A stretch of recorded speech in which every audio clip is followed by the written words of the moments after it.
Girivardhari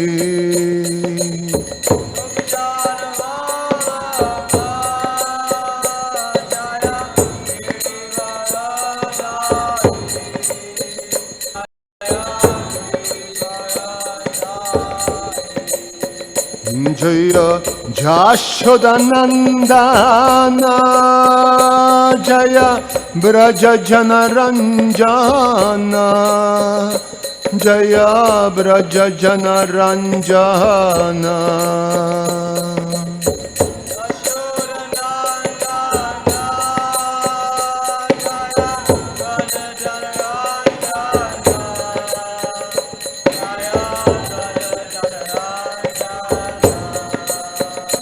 Jaya Jashodanandana Jaya Braja Janaranjana Jaya Braja Janaranjana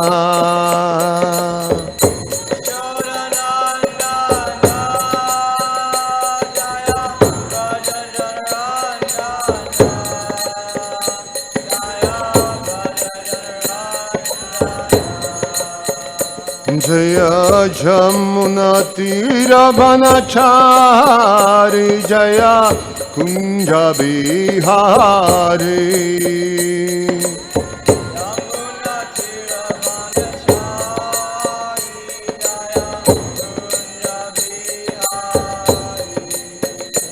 Jaya Jamuna Tiravanachari Jaya Kunja Bihari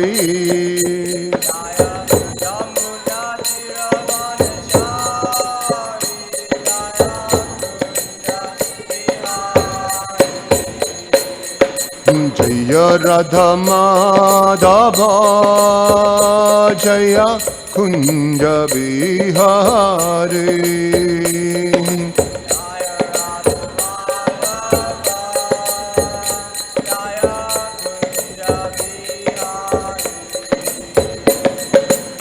Jaya Radha Madhava Jaya Kunja Bihari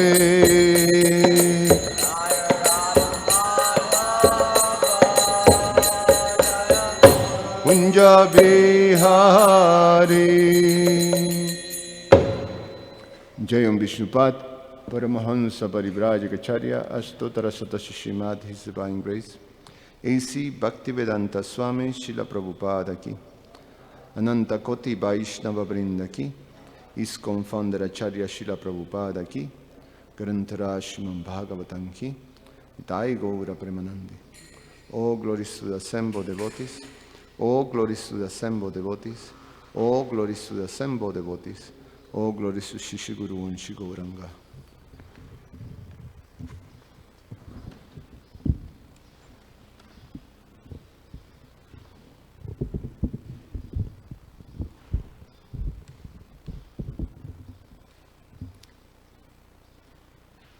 Om Namo Bhagavate Vasudevaya. Om Namo Bhagavate Vasudevaya. Om Namo Bhagavate Vasudevaya.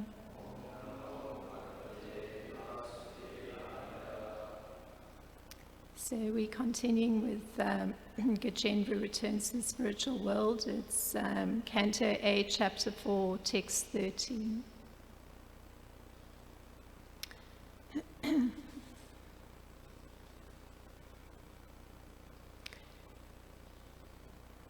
Evan vimuksya gaja kutapam abhyanapas.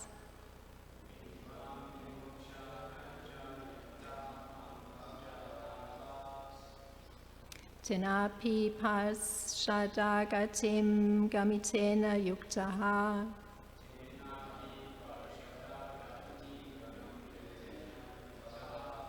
Gandharva siddha vibhudar apagyamana.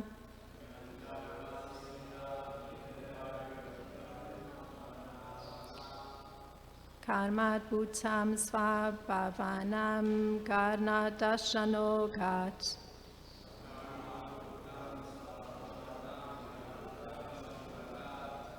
Evan vimoksha gajara yuta pamabhya napas.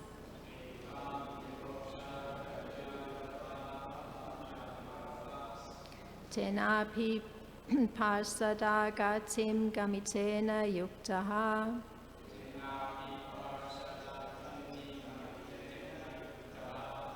Gandharva siddha vibhudhar apigayamana.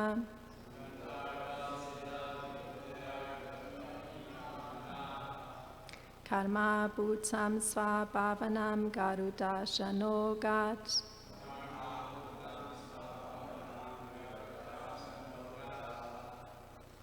Evam vimoksha gajayata pam abhyanapas.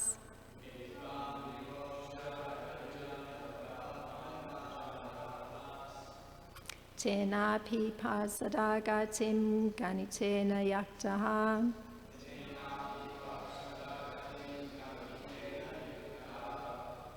Gandharva siddha vibhudhar apigayamana.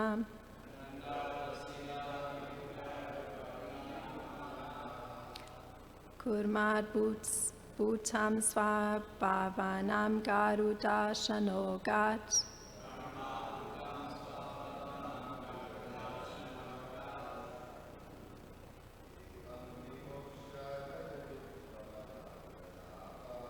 Evam vimoksha gajayutapam abhyanabhas.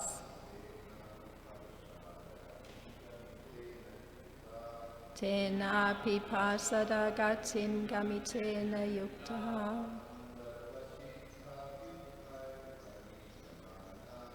Gandharva siddha vibhudhar upagiyamana.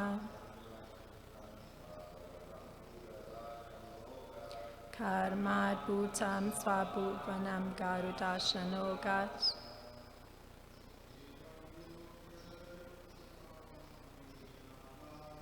Evan vimoksha gajayata ganabhyanabhas.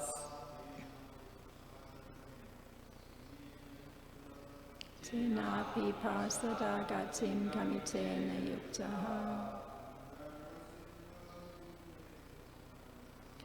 Gandharva siddha vibhudhar apigayamana.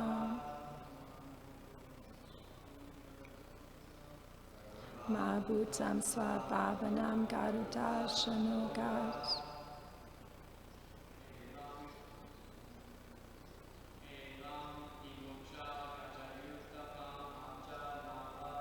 Evan vimoksha gajayutakam abhyasnabhas.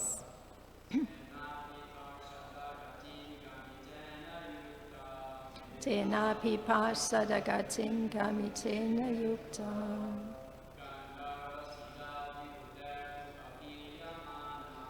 Gandharva siddha vibhudhar upagayamana.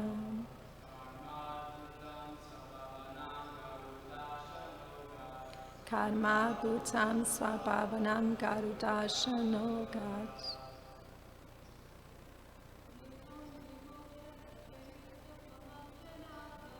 Evan vimoksha gajayuta ganabhyanabhas. Tenapi pasadagatim gamitena yuktaha. Gandharva siddha vibhudhar apigayamana. Karma bhutam svabhavanam garudashanogat. The word for word. Evam, this.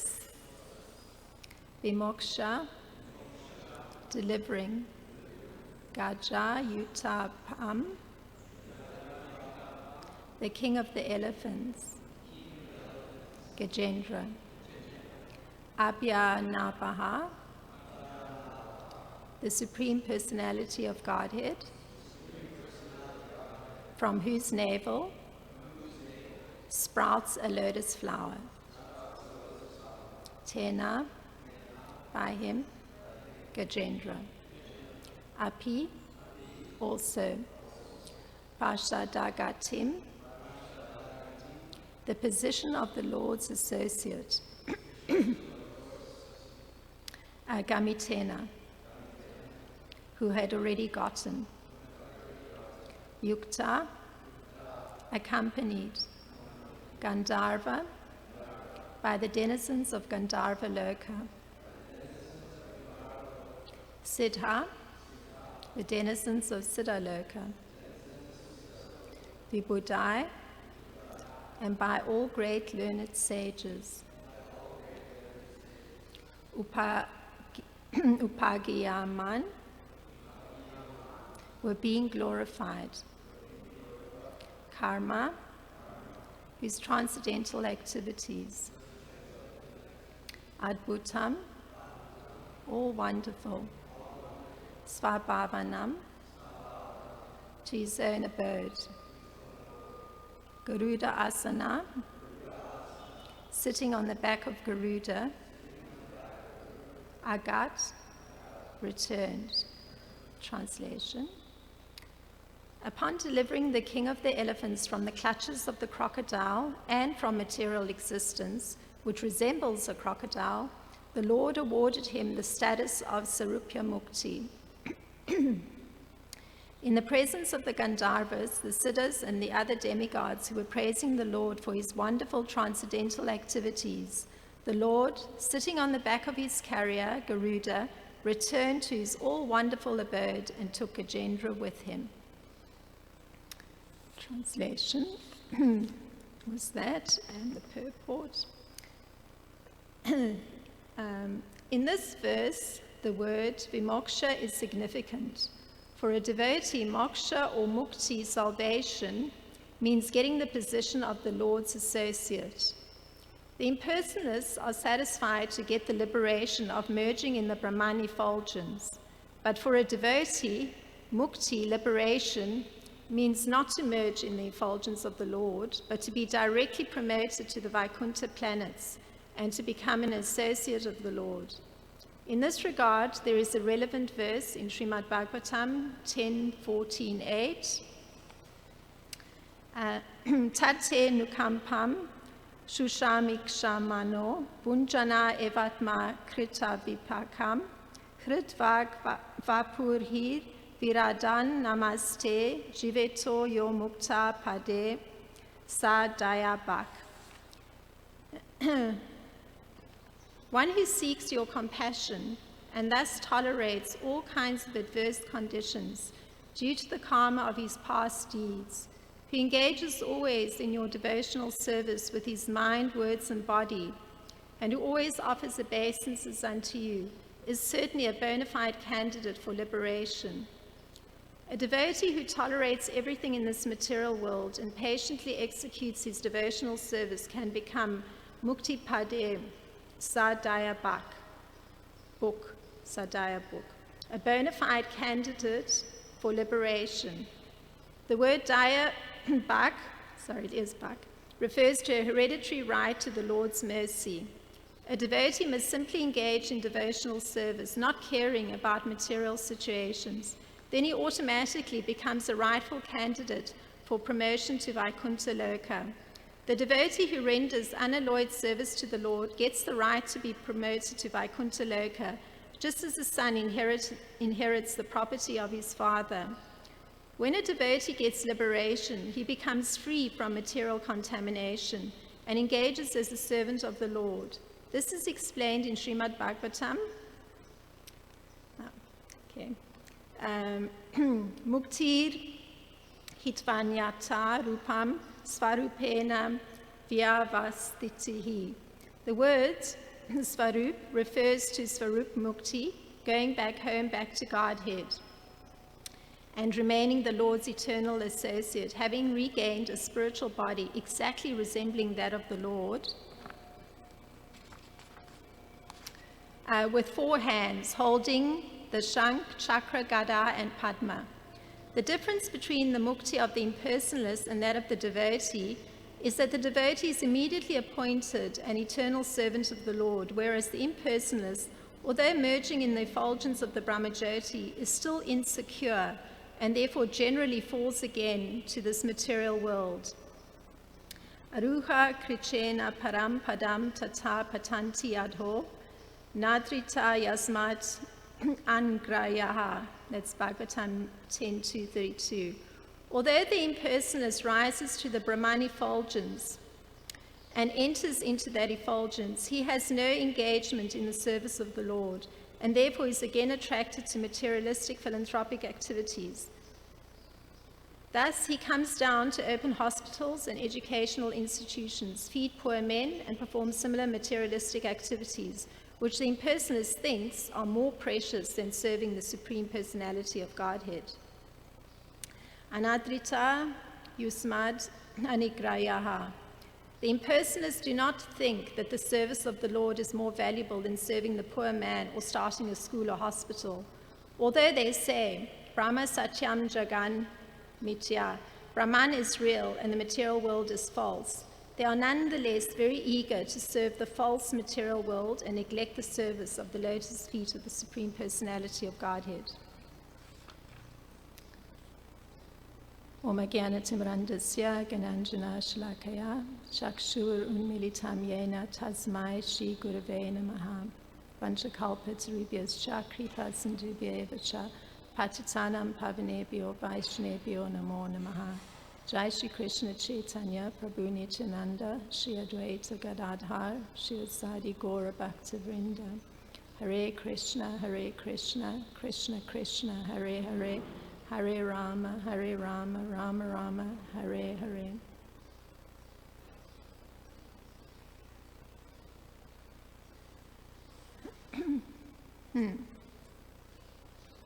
So,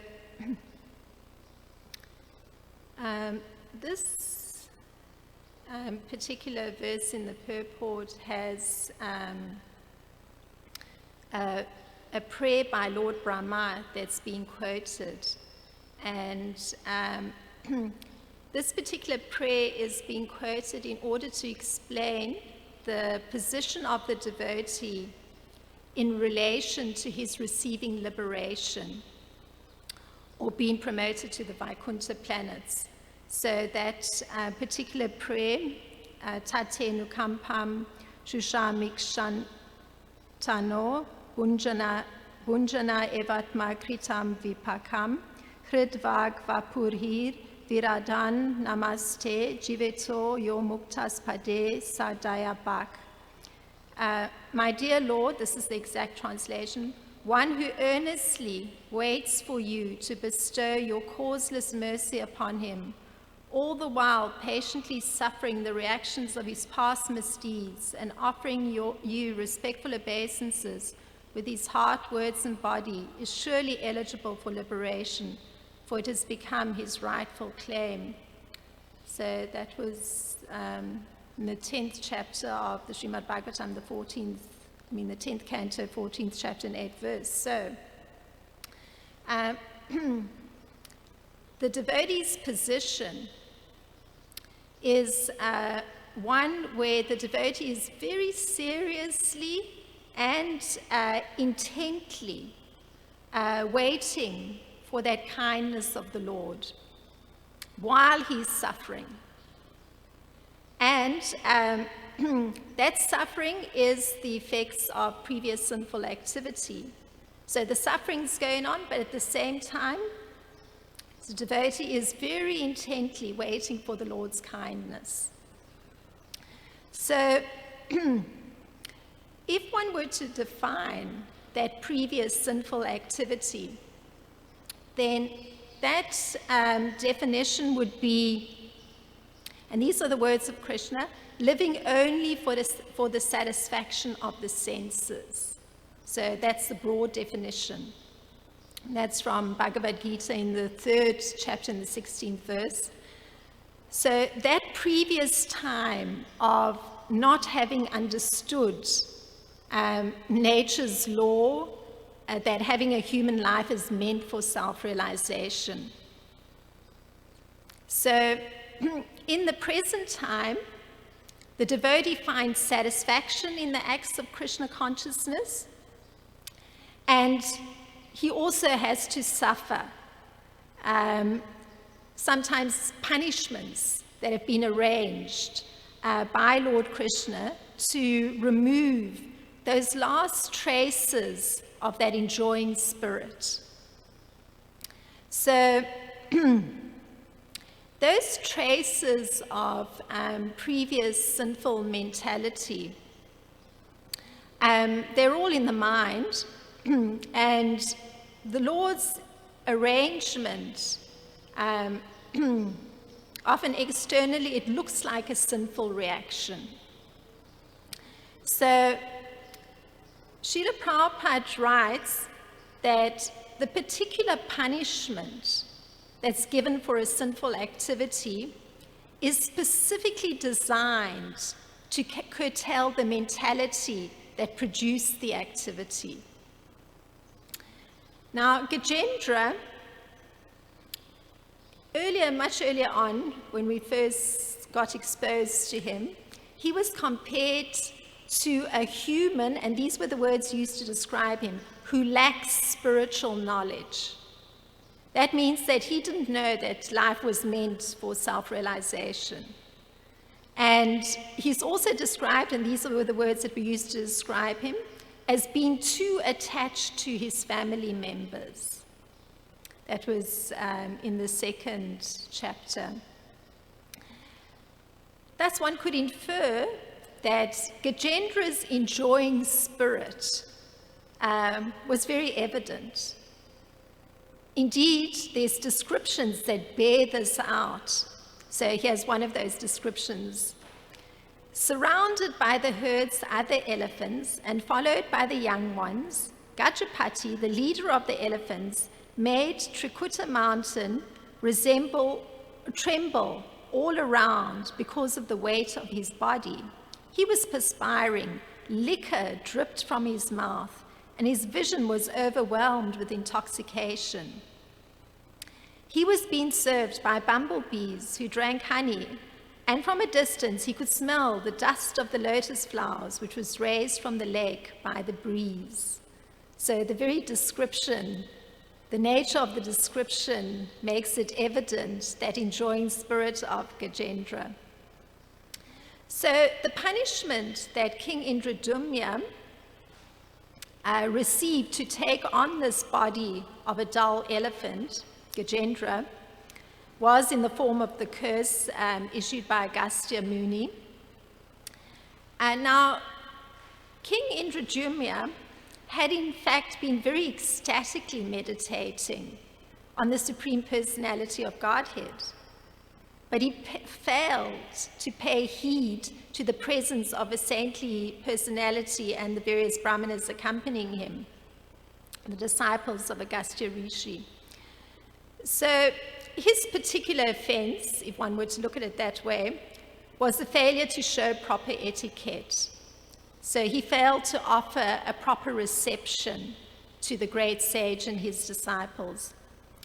Agastya Muni was very angry, and his response was to say the following words: "This King Indradumya is not at all gentle. Being low and uneducated, he has insulted a brahmana. May he therefore enter the region of darkness and receive the dull, dumb body of an elephant." So, for a brahmana to call the king low and uneducated, it immediately indicates there's been a transgression made on the part of the king. Now, the role of the brahmana is to guide a human society in becoming happy, to satisfy Lord Vishnu. That's the role of the brahmana. And it's according to his advice, the brahmana's advice, that the Kshatriyas, and that was the status of the king, or King Indradumya, on their advice, the king is able to keep law and order so that other people meaning the Vaishyas, the Sudras, can properly follow the regulative principles to be elevated to Krishna consciousness. So, from the viewpoint of the Brahmana, Agastya Rishi, the king exhibited also a lack of knowledge in terms of that relationship between the Brahmana and himself. And he also acted in a way that was indicative of somebody of a lower status. Now, the response on the part of King Indradyumna was indicated his understanding as a devotee of the Supreme Personality of Godhead, because he welcomed the curse.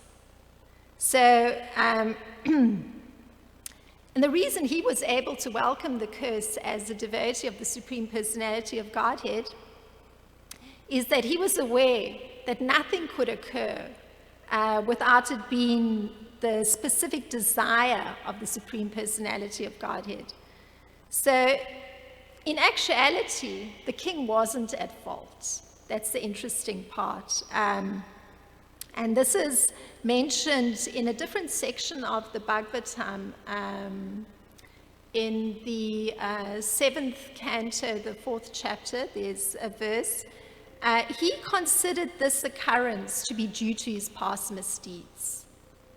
So Gajendra, he comes to experience, as Gajendra, he comes to experience that punishment of the Lord, which was to remove those last traces of the enjoying spirit present in the mind. So he actually gets put into the celestial realm. And the Trikuta mountain is actually his place of residence.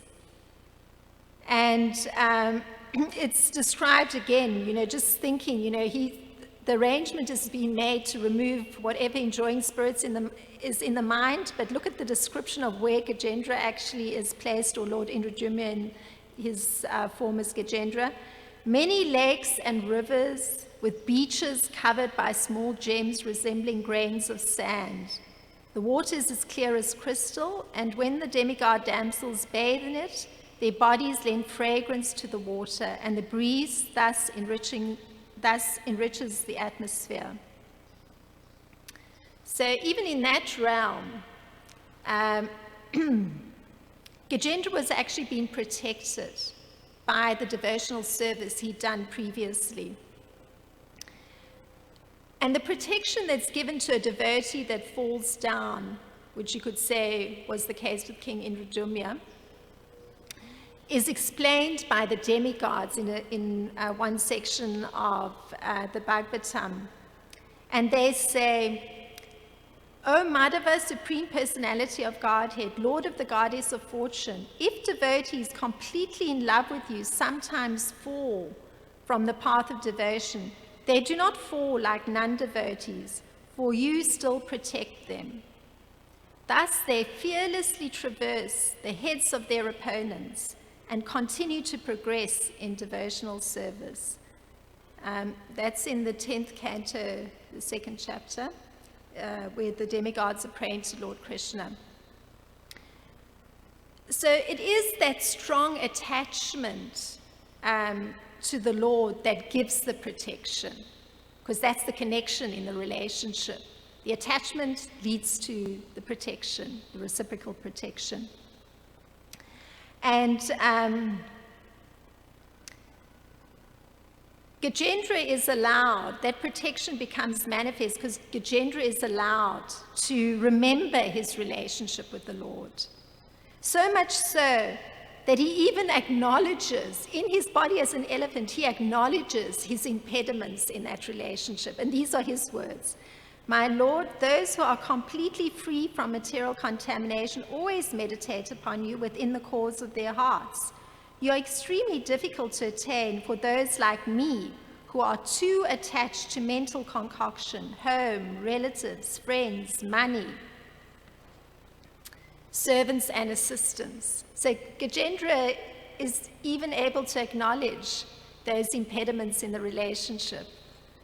You are the Supreme Personality of Godhead, uncontaminated by the modes of nature. You are the reservoir of all enlightenment, the Supreme Controller. I therefore offer my respectful obeisances unto you. I was thinking about this this morning, considering whether to bring up a personal example, and I felt a little shy, and I thought, well, it's actually useful, so I will. In my early Krishna conscious life, I was doing a lot of speed cycling through Brooklyn, and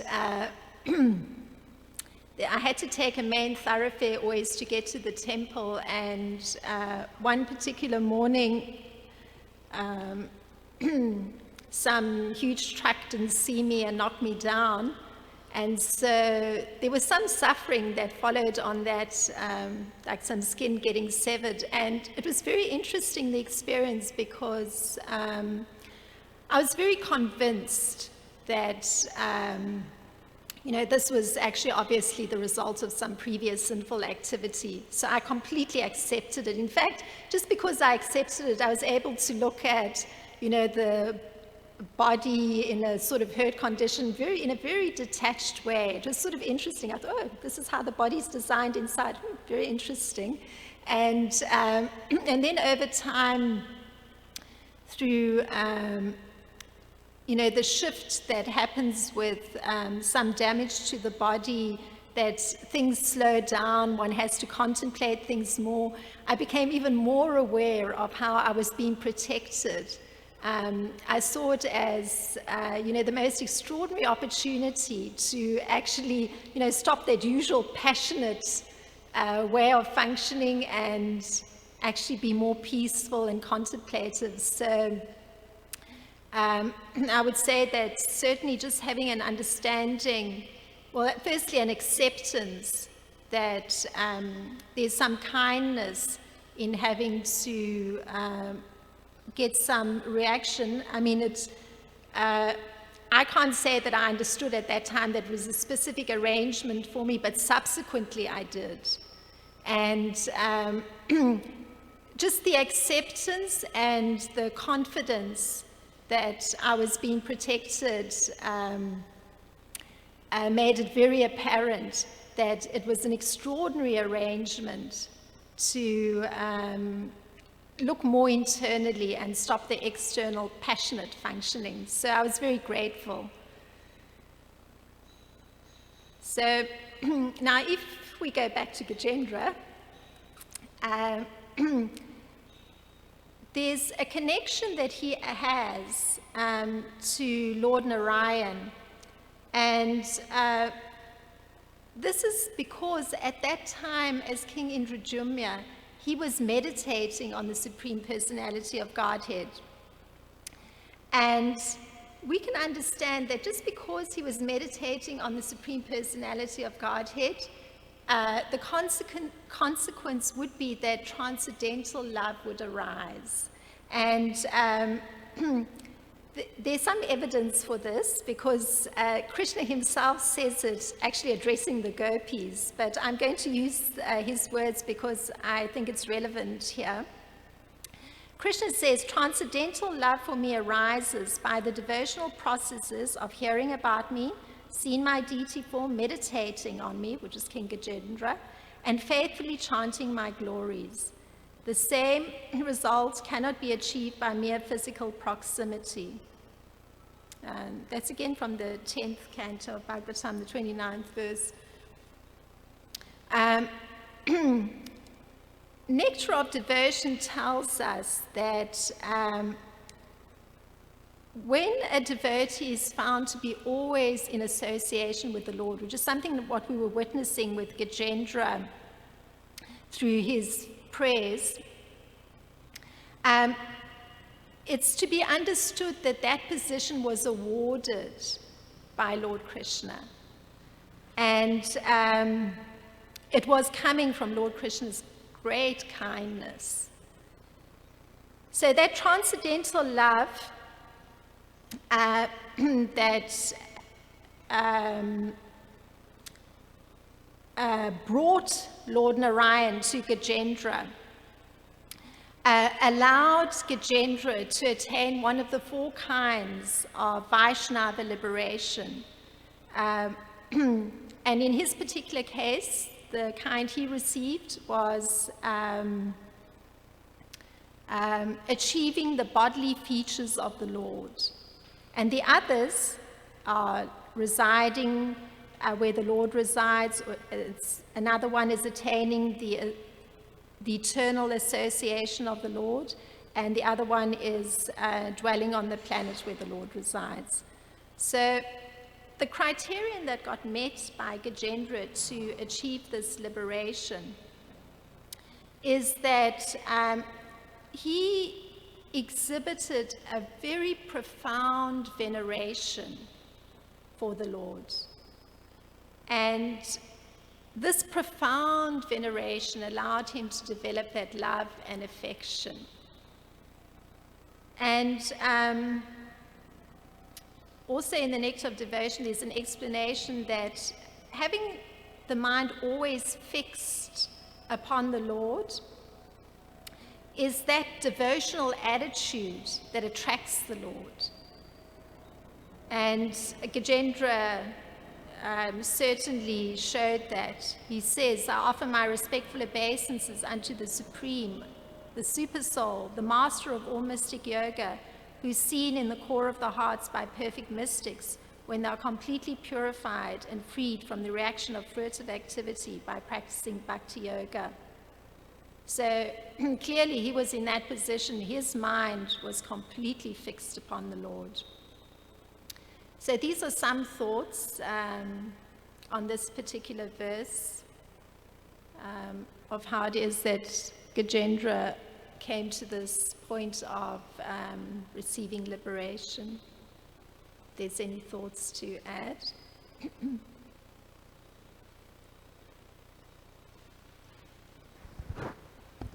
Hare Krishna.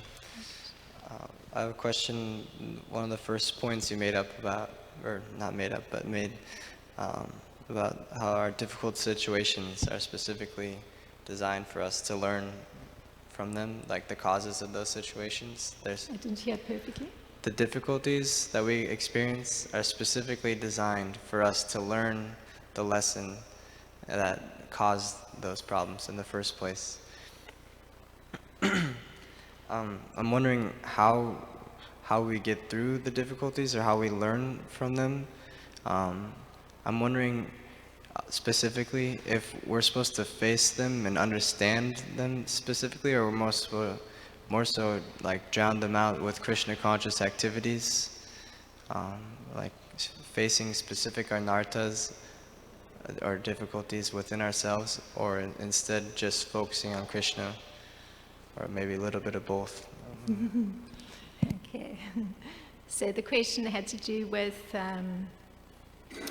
when one has a particular difficulty, and if one takes the point being made that the difficulty is designed by Krishna in such a way that will actually particularly address the mentality that caused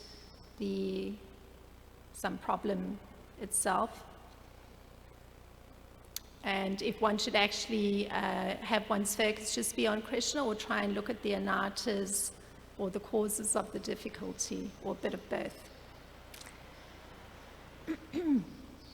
It's a very excellent question, because the natural thing is that when there is some suffering, the mind gets preoccupied with the suffering. And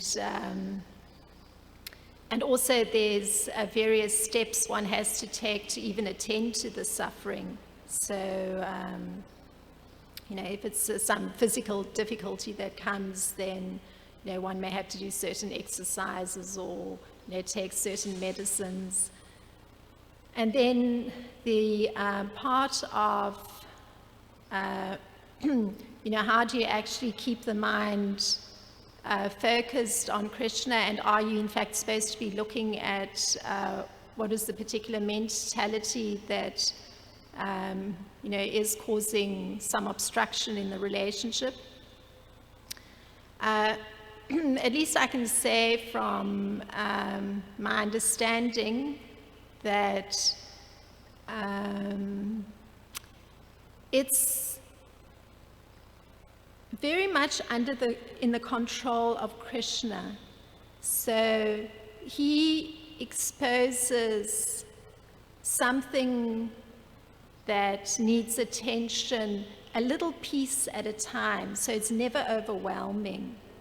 And the little piece that's exposed each time is indeed the obstacle in the relationship with Krishna, so it does require attention. So now one may think that what's been exposed is, maybe one had a difficulty in a family relationship. So there's some blockage in the heart because of that many years of interaction with a particular family member. And so one will see that one's got a block. And then one understands, if one looks at it a little bit, oh, naturally, this comes from that interaction. I've learned this particular way of functioning, but it's not helpful. It's a block that would be better to move out of the way. So then sometimes one has to actually look at that particular cause of the blockage. Not directly that one has to go to the person, but one has to look at how the pattern plays itself out internally, where one is inhibited in some way in one's free flow of expression of devotional sentiments. And at the same time, one doesn't look at it without fervently praying to Krishna that one is given strength to look at something that's very difficult, that may have been there, many lifetimes in the subtle body. At least one can recognize that in this lifetime, one can see it took place this way, but no doubt something's been carried a long time. So one prays for the strength to look at it.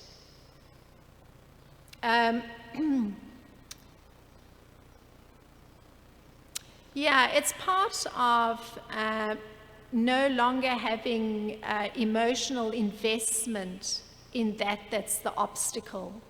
So one has to invest some time and some energy to attend to something so that it actually moves out of the way. And one may never even have thought to ever do that, were it not that some arrangement was made where one actually was forced to look at it. And then one understands, oh, what a great kindness, and one embraces the difficulty. One truly embraces it and is so grateful that Lord Krishna made the arrangement to expose such a blockage.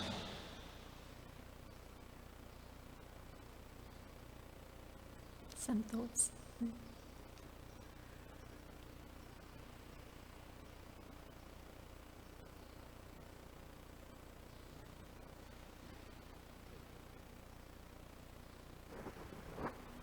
I had a question that if Gajendra did not remember his earlier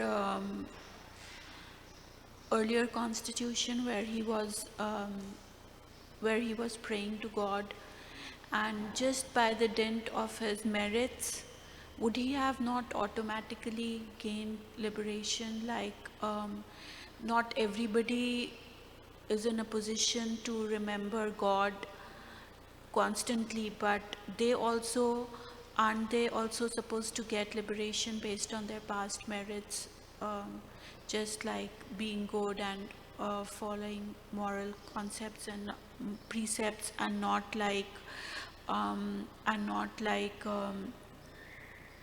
committing offenses against anybody? So if generally humanity or animals, aren't they supposed to also get liberation based on their merits? if they don't pray to God, if they cannot pray to God because not everybody can remember God, then... Okay, so the question, or at least the latter part of it, was that if one has acquired some merits, then surely one would be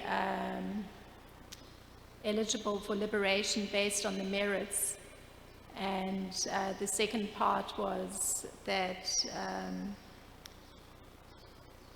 an animal may not be in a position to remember God, and so wouldn't that animal be liberated based on the past merits?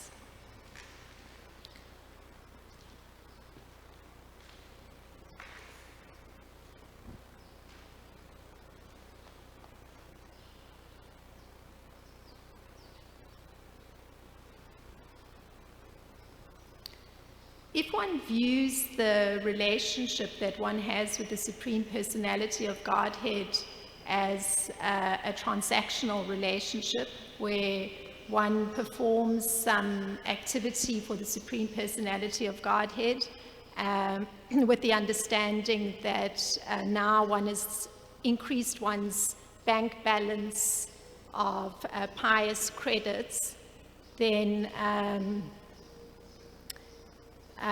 certainly one will get the exact amount one is supposed to get according to the pious credits. So in your bank balance, you've got your negative and your positive, so your pious credits are now on the positive. You've done some action for the Supreme Personality of Godhead. So, you can look at your balance, and the balance says, I have X amount of pious credits. So, if one were to ask, okay, well, aren't I supposed to be receiving what is due to me based on those pious credits?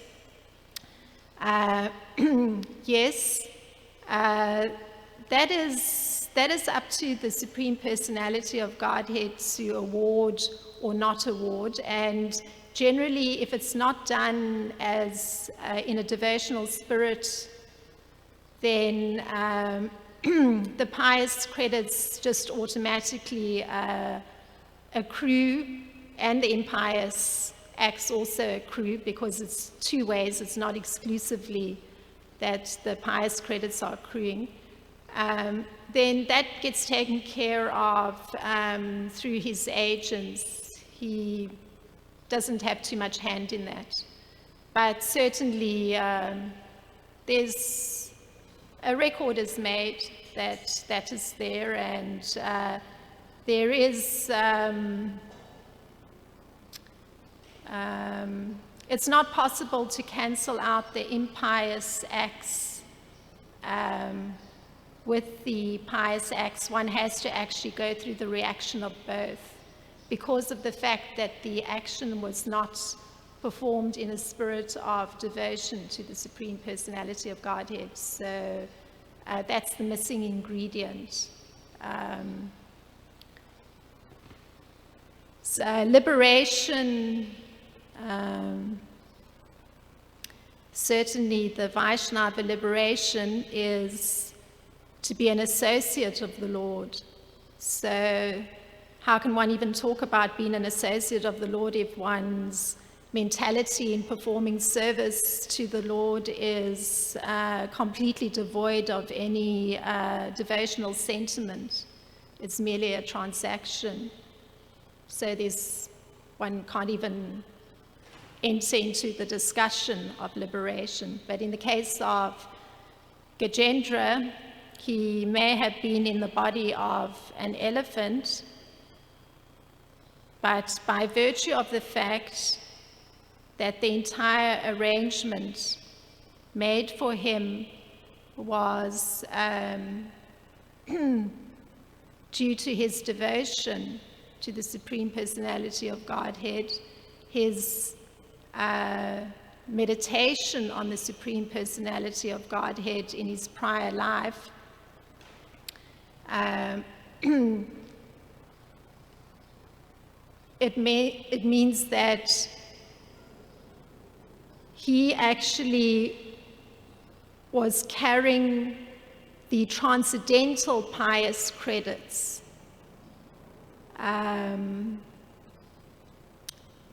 that never leave any entity, no matter what body they're in. So those transcendental pious credits, because they're based on a devotional spirit, they manifested as devotion even in the body of the elephant, and the ability of being able to recall those devotional sentiments is precisely because there is an existing relationship with the Supreme Personality of Godhead. So the liberation there is as an associate of the Lord, because there is a relationship. That's the answer.